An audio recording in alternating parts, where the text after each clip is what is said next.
Hello everyone, welcome back to my YouTube channel. This is Richa pursuing MSc Physics from Delhi University. आज की इस video में हम अपने मैराथन सेशन को कंटिन्यू करेंगे और कुछ और हमारे जो प्रीवियस ईयर क्वेश्चंस हैं जो मैंने डिफरेंट डिफरेंट सेंट्रल यूनिवर्सिटीज़ में से डाले हुए हैं आपके लिए, उनमें से जो सबसे बेस्ट क्वेश्चंस हैं उनको पिकअप किया है मैंने, उनको ही हम कंटिन्यू करेंगे। अगर आप न्यू है मेरे चैनल पे देन आप फर्स्टली मेरी जो प्रीवियस वीडियोस हैं उनको भी चेकआउट करें। काफ़ी अच्छे कॉन्सेप्ट्स वाले क्वेश्चंस है उसके अंदर जो आपके लिए CUET के एग्ज़ाम में काफ़ी हेल्पफुल रहने वाला है। और जो आज की इस वीडियो है उसमें भी मैंने PYQ से रिलेटेड ही डाले हैं मोस्ट ऑफ द क्वेश्चंस। अगर आप न्यू है मेरे चैनल पे तो चैनल को सब्सक्राइब करें जिससे आगे आने वाली वीडियोस की नोटिफिकेशन आपको मिल जाए। अगर आपको वीडियो अच्छी लगे देन वीडियो को लाइक करें और कमेंट सेशन में कमेंट करके ज़रूर बताएं। अगर आपको CUET से रिलेटेड कोई भी मटेरियल चाहिए, स्टडी मटेरियल, देन आप मेरे टेलीग्राम चैनल को भी ज्वाइन कर सकते हैं। उसका लिंक मैं आपको डिस्क्रिप्शन बॉक्स में प्रोवाइड कर दूंगी और ये जो आपका आगे आइकन होगा मतलब शो, उस पर भी आपको शो हो ही रहा होगा मेरे टेलीग्राम चैनल का link. Without delaying the video let's get started. आज की वीडियो के फर्स्ट क्वेश्चन में क्या बोला है, ratio of two specific heats of diatomic gas. हमें बतानी है टू स्पेसिफिक हीट की रेशो क्या होती है। गामा इक्वल्स टू CP/CV, क्योंकि स्पेसिफिक हीट हमारी CP/CV होती है तो उनकी रेशो पूछी गई है हमसे। तो gamma is equals to CP/CV और गामा निकालने का हमारे पास एक और फॉर्मूला है, वो क्या है 1+2/F। और ये F क्या है हमारा, degree of freedom. Diatomic gas के लिए डिग्री ऑफ फ्रीडम की वैल्यू क्या होती है, देखो अगर आप 3D का केस ले रहे हो तो आपका डिग्री ऑफ फ्रीडम निकालने के लिए फॉर्मूला लगेगा 3n-c। n क्या है हमारा, मतलब मोनो एटॉमिक है अगर तो n की वैल्यू 1 है, और अगर डायटोमिक है तो n की वैल्यू 2 है, और अगर ट्राइएटॉमिक है तो n की वैल्यू 3 हो जाएगी। c क्या है, कॉन्स्टेंट। देखो हमारा जो एक डायटोमिक मॉलिक्यूल होता है उसके बीच में एक ही कॉन्स्टेंट होता है, और अगर हमारा सिंगल मॉलिक्यूल है मतलब एक अगर मोनो एटॉमिक गैस का मॉलिक्यूल है तो फिर उसमें कोई भी कॉन्स्टेंट नहीं होता। और अगर ट्राई एटॉमिक गैस है, हमारी ट्राई एटॉमिक जो गैस है वो दो टाइप से बन सकता है। इसमें तो देखो हमारे एक ये कॉन्स्टेंट है, एक ये कॉन्स्टेंट है, और एक हमारी अगर ट्राई एटॉमिक गैस हम ऐसे इस वाले केस में लेते हैं, ये भी तो हमारे ट्राई एटॉमिक बॉन्ड ही बना है ना, तो इसमें हमारे यहाँ पे 3 आ जाएंगे जो कॉन्स्टेंट है। पर इस पर्टिकुलर केस में हमारे पास क्या है, डायटोमिक गैस है, तो ये डायटोमिक गैस 3, n क्या है हमारा 2, बिकॉज डायटोमिक गैस है। डायटोमिक गैस के लिए n की वैल्यू क्या होती है हमारी 2। n मतलब यहाँ पे एटम से कह रहा है, ये एटम की बात कर रहा है। और जो ये है हमारा कॉन्स्टेंट इसमें 1 है, तो इसको F क्या आ गया हमारा 5। तो हमारी गामा जो है हमारी ratio of two specific heat, इसकी वैल्यू क्या आ गई हमारी 1+2/5 दैट इज इक्वल्स टू 7/5। ये प्लस तो आप कर ही लोगे, इसका आंसर आ गया हमारा 7/5। क्वेश्चन नंबर 2 में हमें बोला है an oil capped at 27 degree Celsius is being supplied heat at rate this, assuming the process to be quasi-static, rate of increase of entropy of system is approximately। हमें बताना है entropy के increase का rate क्या होगा। और ये जो आपको पता ही है जो हमारी एंट्रोपी है उसके इंक्रीज मतलब फॉर्मूला क्या होता है उसका, चेंज इन एंट्रोपी का dQ/T। हमें टेम्परेचर कितना गिवन है 27 डिग्री सेल्सियस। आप वैल्यू जब टेम्परेचर की पुट करते हो ना हमेशा केल्विन में पुट करते हो, तो डिग्री सेल्सियस को आप केल्विन में कन्वर्ट करोगे तो इसमें 273 प्लस कर दोगे तो ये आ गया हमारा 300 केल्विन।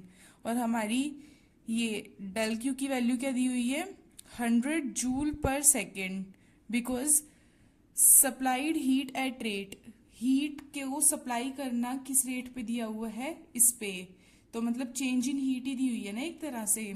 तो हमारी आ गया डेल एस की वैल्यू आ गई 100 डिवाइडेड बाय 300, तो ये आ गई 0.33 जूल पर केल्विन पर सेकेंड। तो आपका आंसर आ गया ये। गाइस इस क्वेश्चन में इसने बोला है इन सिंपल क्यूबिक लैटिस, हमें बताना है इन तीनों के बीच का रेशो। तो हमारा जो डी होता है, डी क्या होता है हमारा, दो एटॉमिक लेयर्स होती है ना, उनके बीच के डिस्टेंस को डी बोलते हैं। और डी का फॉर्मूला क्या होता है, D equals to A by under root H square plus K square plus L square. D तो हो गया हमारा दो एटॉमिक लेयर के बीच का डिस्टेंस, ए हो गया हमारा लैटिस पैरामीटर, और एच के एल जो हमारे होते हैं वो होते हैं हमारे मिलर इंडेसेस। तो यहाँ पे एच ये हमें गिवन है ना, जो ये इस फॉर्म में गिवन है एच के एल, तो यहाँ पे जैसे ये वाला अगर हमारा D100 है ना, तो उसके लिए एच की वैल्यू 1 हो गई, के की 0 हो गई, एल की 0 हो गई। इन दोनों को कंपेयर करके देखो आपस में, तो फिर हम यहाँ से इसका रेशो निकाल सकते हैं। D100 क्या आ गया हमारा, a by under root H square, H क्या है हमारे पास यहाँ पे 1, के स्क्वायर, सॉरी यहाँ पे प्लस आएगा, ये के क्या है हमारे पास यहाँ पे 0, और यहाँ पे एल स्क्वायर ये क्या है हमारे पास 0, तो ये आ गया a divided by under root 1।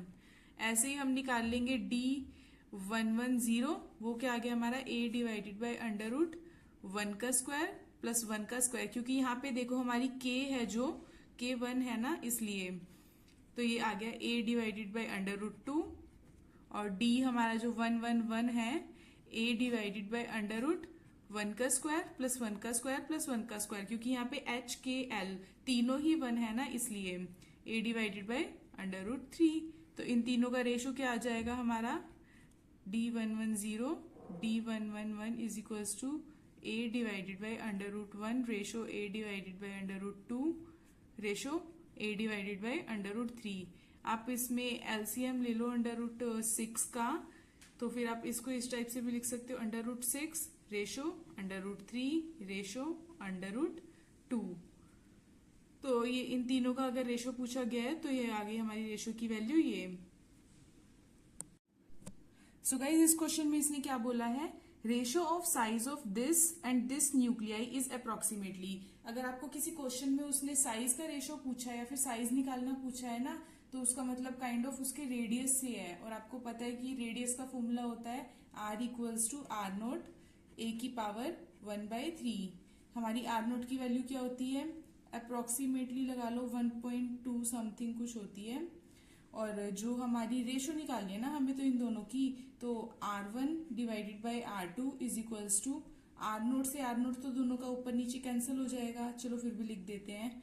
और ये इसके a की वैल्यू क्या होती है, ये हमारा एक कोई अगर एलिमेंट pb है तो इस टाइप से लिखा होता है ना, a हमारा क्या होता है मास नंबर, z होता है हमारा एटॉमिक नंबर।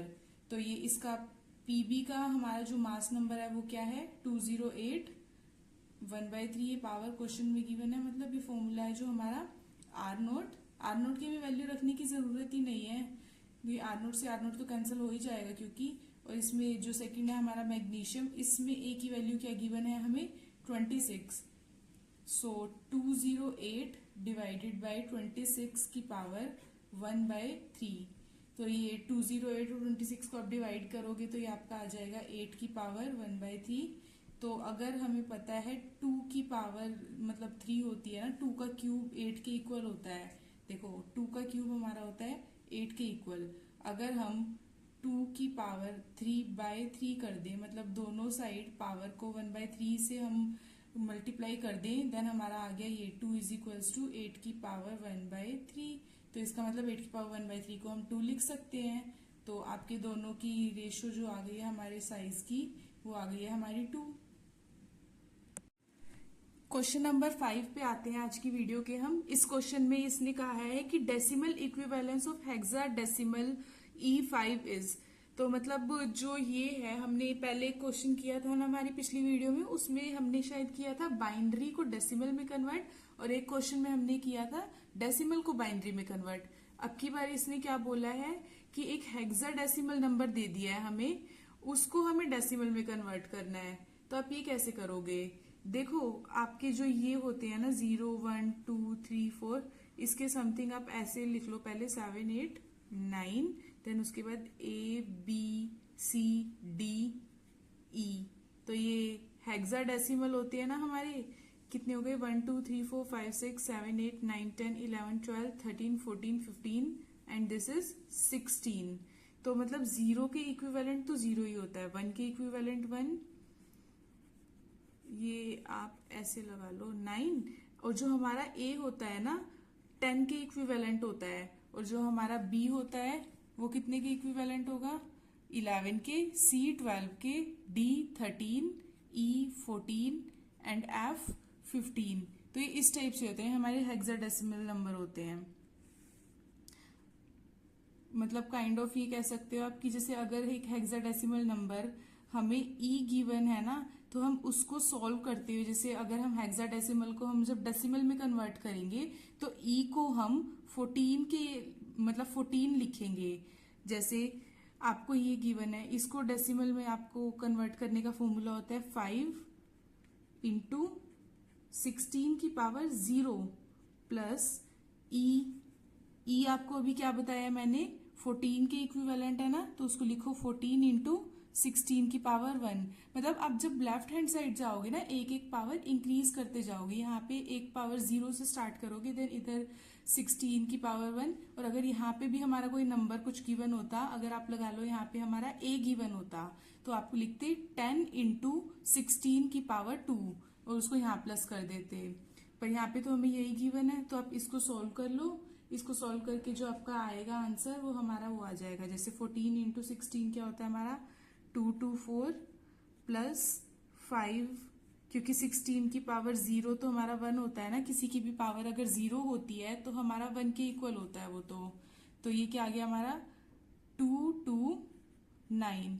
तो ये इसका हमारा जो हेक्साडेसिमल नंबर है ना E5, हम उसको जब डेसिमल में कन्वर्ट करेंगे तो हमारी वैल्यू आ जाएगी 229। देखो गाइस, लास्ट के क्वेश्चन में तो हमने क्या किया था, जो हमारा हेक्साडेसिमल नंबर था ये देखो, इसको हमने डेसिमल में कन्वर्ट किया था। अब इस क्वेश्चन में हम क्या करेंगे, जो हमारा डेसिमल नंबर है उसको हेक्साडेसिमल में कन्वर्ट करेंगे, मतलब उसका इनवर्स। वो भी तो आना चाहिए ना आपको कैसे करना है। तो इसलिए एक क्वेश्चन हम वही एज इट इज उसका रिवर्स करके देखते हैं। फॉर एग्जाम्पल आपको ये जैसे क्वेश्चन में गिवन है ना, डेसिमल नंबर दे रखा है 229, इसको आपको हेक्साडेसिमल में करना है, तो आप ऐसे करेंगे। ये आ गया हेक्साडेसिमल, इसका मतलब होता है 16।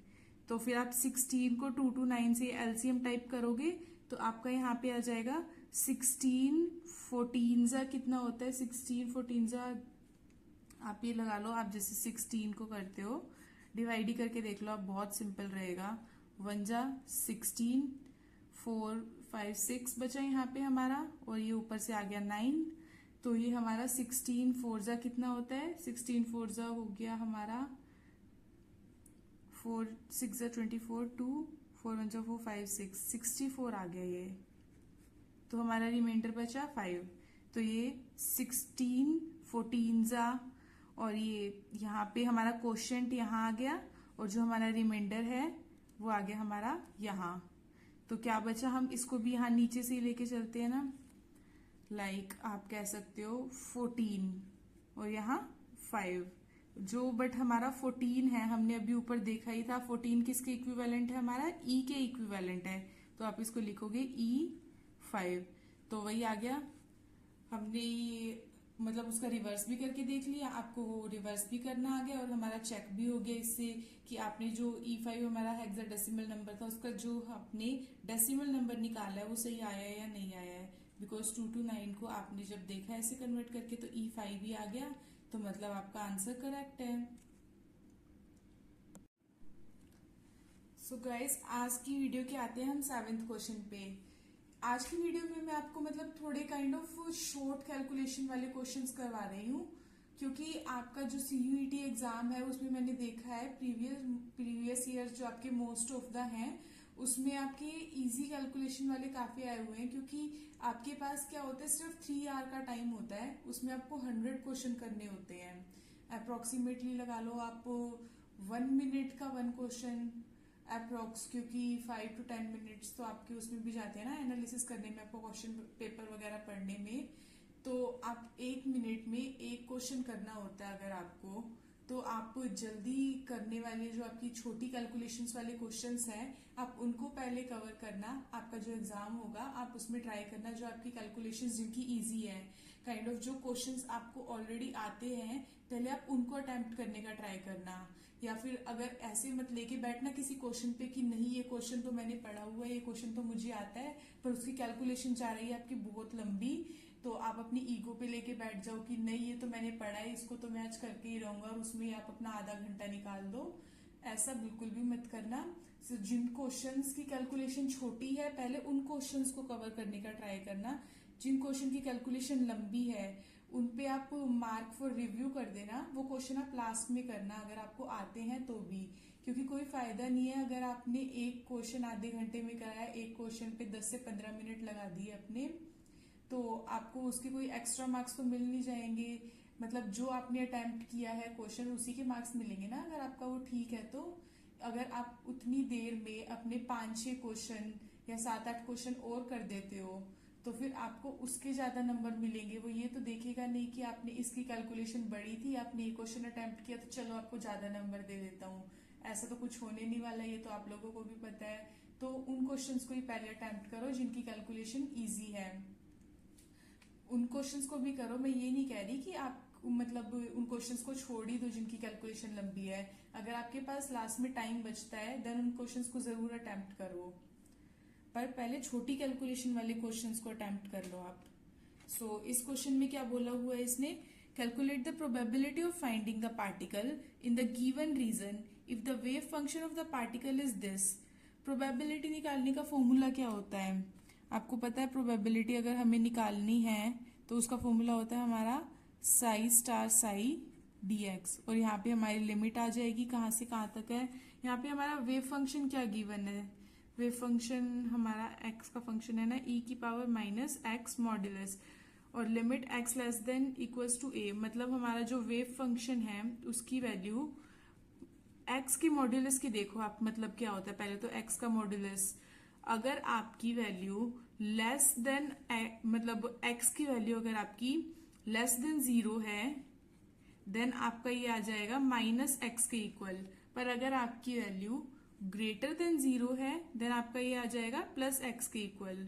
सो इस क्वेश्चन में हम दो मतलब लिमिट को दो पार्ट में डिवाइड कर लो आप। लिमिट जैसे हमारी -a से लेके +a तक गिवन है ना इस क्वेश्चन में, तो आप एक तो उसको मतलब लगा लो जो हमारी लिमिट अगर x की वैल्यू -a से लेके 0 के बीच में है तो हमारा वेव फंक्शन क्या आएगा e⁻⁻x that is equals to e⁻x। पर अगर हमारा वेव जो x की लिमिट है वो हमारी है 0 से लेके a के बीच में, देन ये आ जाएगा e⁻⁻, और ये वाला तो हमारा x ग्रेटर देन 0 के लिए तो +x ही है ना, तो ये ऐसे आ गया हमारा। सो आप इसको प्रोबेबिलिटी निकाल सकते हो, तो ये आ गया हमारा probability is equals to integration -a से लेके 0, बिकॉज ये हमारी जो वेव फंक्शन की वैल्यू है अलग अलग जा रही है ना दोनों के लिए, तो साई स्टार हमारा क्या आ जाएगा, साई स्टार का है हमारी ये साई फॉर x -a से 0 के बीच में e⁻x है, साई स्टार ये हमारा, और साई क्या हमारा e⁻x ही है वो भी dx प्लस लिमिट 0 से लेके a के बीच में, तो हमारा साई स्टार क्या है इसमें e⁻⁻x, और ये भी है e⁻⁻x dx, दैट इज इसको आप सॉल्व करो, ये क्या आ गया हमारा इंटीग्रेशन लिमिट -a से लेके 0 e⁻2x dx plus integration limit 0 से a e⁻−2x dx। इंटीग्रेट करोगे आप क्या आ गया e⁻2x डिवाइडेड बाई 2, ये इंटीग्रेट करना तो आपको आता ही है, ये तो आप बचपन से करते आ रहे हो। हाँ यार 12th क्लास आपका बचपन ही तो है, अब तो आप लोग बड़े हो गए हो। पता है अपनी 12th क्लास में 11th क्लास में करी है, ज्यादा छोटे बचपन में भी नहीं करी है, पर कोई नहीं यार करी तो है ना आपने। तो ये आप लगा लो 1/2 e⁻0 क्या आ गया हमारा 1, या फिर पहले आप लिख लो यार, कंफ्यूज मत होना, बस आप इतना मेहरबानी कर देना, इन चीजों में कंफ्यूज मत होना। e⁻−2a -1/2 e⁻−2a - e⁻0, ये तो खोलना आता ही है आपको, मेरे से जल्दी तो आप ही खोलोगे मुझे पता है, मेरे से एक्सपर्ट तो हो आप, मुझे इतना अच्छे से पता है। पर कोई बात नहीं, मेरे साथ साथ खुद भी सॉल्व करो ना इस क्वेश्चन को, ऐसे खाली वीडियो मत देखो, कोई फायदा नहीं है ऐसे खाली वीडियो देखते रहोगे ना बैठ के। ऑलरेडी आप तो मतलब मुझे पता है कि आप हाँ ही ऐसे खाली बैठ के नहीं देख रहे हो वीडियो, पर फिर भी अगर कोई भी आप में से ऐसे ही बिना कॉपी पेन के देख रहा है ना इसे, तो कोई फायदा नहीं है, उससे बेटर है आप वीडियो बंद करके फोन साइड में रख दो। पर अगर आप ढंग से वीडियो देख रहे हो तो कॉपी पेन उठाओ और साथ में सॉल्व करो इस क्वेश्चन को। ये आ गया हमारा माइनस माइनस प्लस e⁻0, ये आ गया 1, that is equals to 1/2, 2 - 2 e⁻²a, ये 2 कॉमन ले लोगे आप बाहर, 2 डिवाइडेड बाय 2, 1 - e⁻²a। सो इसी के साथ हम आते हैं आज की वीडियो के लास्ट क्वेश्चन पे।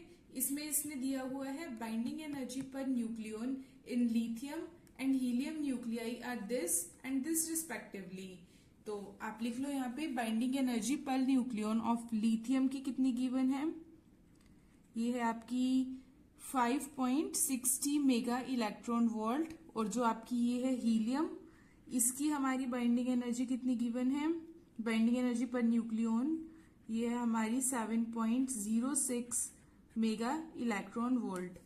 Then in the reaction this, हमें एक रिएक्शन दी हुई है, उसमें हमें फाइंड करनी है बाइंडिंग एनर्जी ऑफ प्रोटॉन। तो ये आप जो हमारा प्रोटॉन है उसकी बाइंडिंग एनर्जी निकालोगे, like this is binding energy of proton is equals to this plus this minus of this. क्या मतलब है, इसकी बाइंडिंग एनर्जी प्लस इसकी बाइंडिंग एनर्जी माइनस इसकी बाइंडिंग एनर्जी, बिकॉज इसको वहां लेके जाओगे तो इसकी बाइंडिंग एनर्जी माइनस होगी। इसका कहने का मतलब है इन दोनों की binding energy is equals to इन दोनों की बाइंडिंग एनर्जी। तो हमारे हीलियम यहाँ पे 2 है, तो 2 इंटू हीलियम की पर न्यूक्लियन की बाइंडिंग एनर्जी क्या है, दैट इज कहाँ है हमारा हीलियम, ये रहा 7.06, और यहाँ पे जो हमारा जो इसका वो है क्या कहते हैं, ये एटॉम सॉरी जो हमारा ये है मास नंबर इसका, ये हमारा 4 है, माइनस ऑफ जो हमारा ये लिथियम है, लिथियम की हमारी कितनी है बाइंडिंग एनर्जी, लिथियम का तो एक ही है ना, तो इसको 1 इंटू लिथियम की binding energy 5.60 multiplied by 7, because इसका जो मास नंबर है वो 7 के इक्वल है। तो ये आ गया हमारा 8 इंटू 7.06 माइनस 7 इंटू 5.60। इसको आपने सोल्व किया, आ गया 56.48 minus 38, that is equals to 18.48। एक बार कैलकुलेशन आप साथ में चेक कर लेना, वैसे तो मैंने ठीक ही की है, पर एक बार आप देख लेना, अगर कोई मिस्टेक हो इसमें तो मुझे बता देना। और अगर आपको प्रिपरेशन से रिलेटेड कोई भी डाउट हो तो आप मेरे टेलीग्राम चैनल को ज्वाइन करो और वहाँ पे मुझे बताओ आपको प्रिपरेशन से रिलेटेड कोई भी क्वेरी हो या आपको कोई भी स्टडी मटेरियल की नीड हो या PYQ की नीड हो, देन आप मुझे उधर बता सकते हैं, मैं आपका वहाँ पे रिप्लाई करके आपको बता दूंगी।